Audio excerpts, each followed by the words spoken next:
khen in ana sim sa hi chen na theng hi za in jing hen lo pi na le choi at na ho pakai chang hen ami te din phal thei na hi hen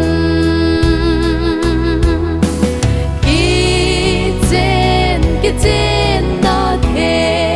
mi hola za in hen hat thei na go tui bang mo ngo tam sung hin khon hin pung pu zin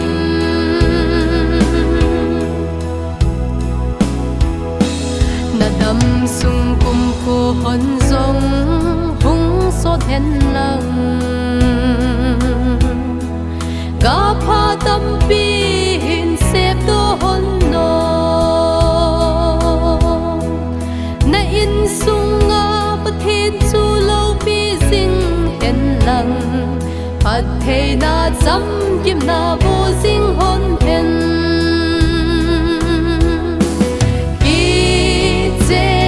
ki chen na the mi hola za in hen hat thei na go tui bang mo ngo tam sung hin khon hin pung pu zin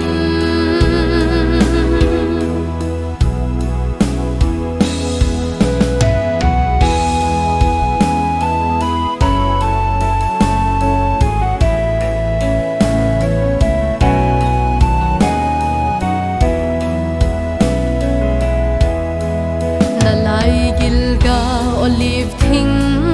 ba la bangin na du khang kim velo so hen nei lenga sum le pai sana dang ka in zong nai hin ko na hin pui jing hon hen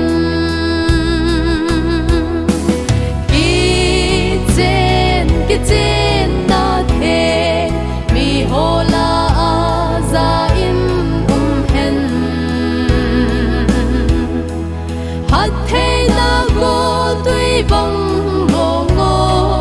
tam sung hin khon hin pung pu zin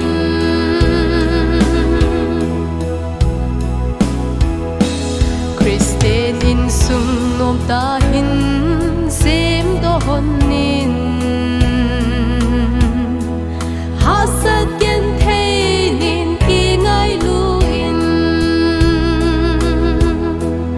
ni pi ha pi nu ya na pa thin am sunga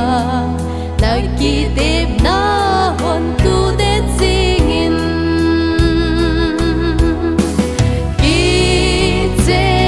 ki chen na the mi hola za in hen hat thei na go tui bang mo ngo tam sung hin khon hin